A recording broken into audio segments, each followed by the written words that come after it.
I dig SEMA because at its core, it's a celebration of a whole lot of creative people who thought they could do it better than the factory could. You know, we're walking through aisles and aisles of booths filled with parts that individuals designed themselves because they thought, I can make a car go faster, I can make it jump further, I can make it lower, louder, better. It's like going through Toys R Us when you were 12 years old and you had a shopping cart and your mom's credit card. That's what SEMA is. Manufacturers will do anything to get you into their booth, and the smart ones provide you with something really enticing, like a ride with Tanner Foust in his Ford Fiesta race car. It's a definite hot rod. I mean, in its stock form, it's an economy car, yeah, but this thing makes 600 horsepower and has all-wheel drive, and it'll do 0 to 60 in under 2 seconds. If that's not a hot rod, I don't know what is. And the guy that got out looked like he was about to puke. Nice work. Cool, right? Hell yeah. I got 2 questions. Can we go off the jump? I don't think so. No? Yeah. I'd like to. All right, let's try to make you puke.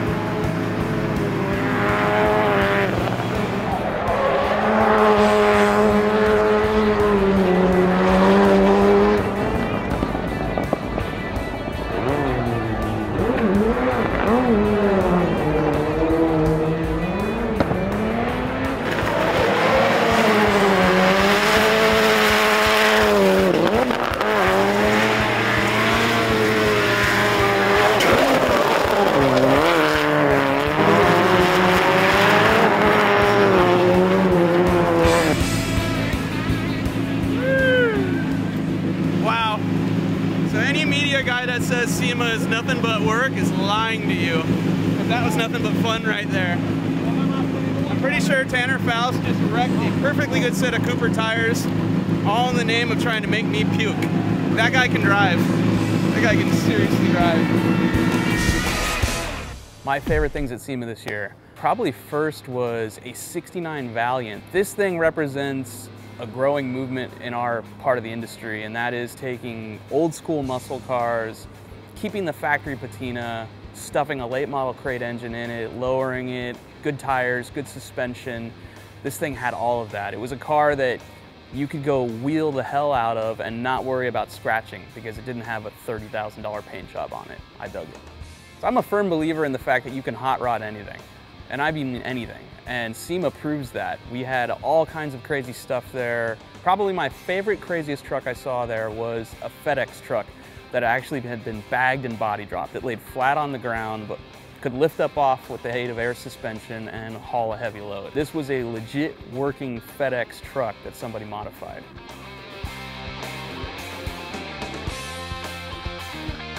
Oh, buddy.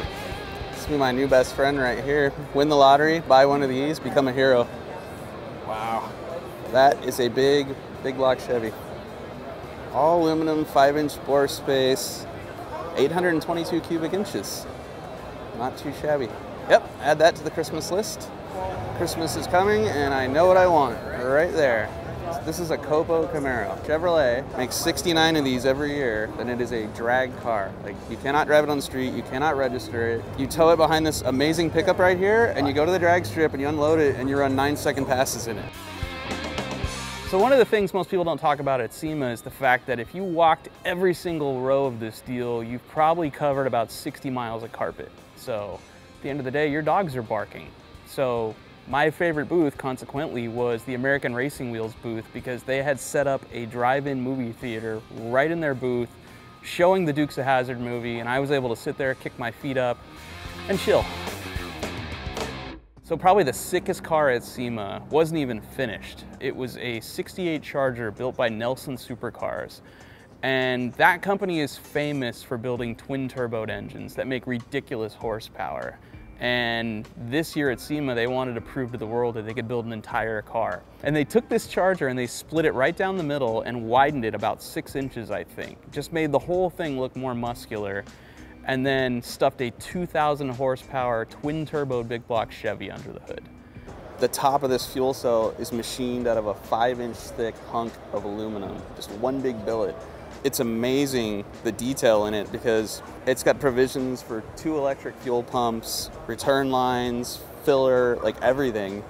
And then it's just carved out, hours of CNC work, carving it out, making it thinner, lighter, more unique. I mean, it's next level building right here.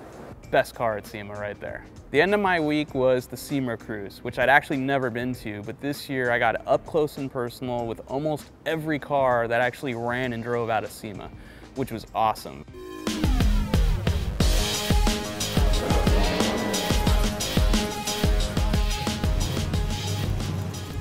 So the SEMA Cruise is the cruise out of SEMA. It's every car that wasn't pushed into the event.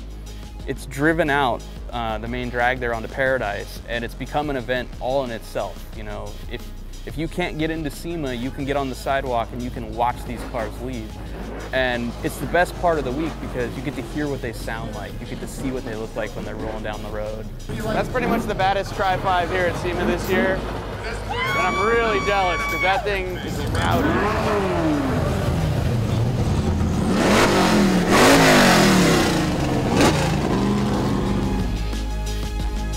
You get to really experience these cars. There's nothing better than that. If a Mustang ever made love with a GT40, that's what it would look like. Badass.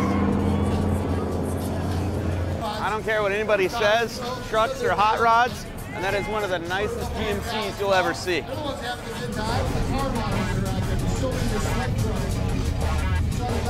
What you don't hear right now is the sound of awesomeness in the form of a Mustang that's powered by nothing but electric motors. It's not a Prius, so it's cool.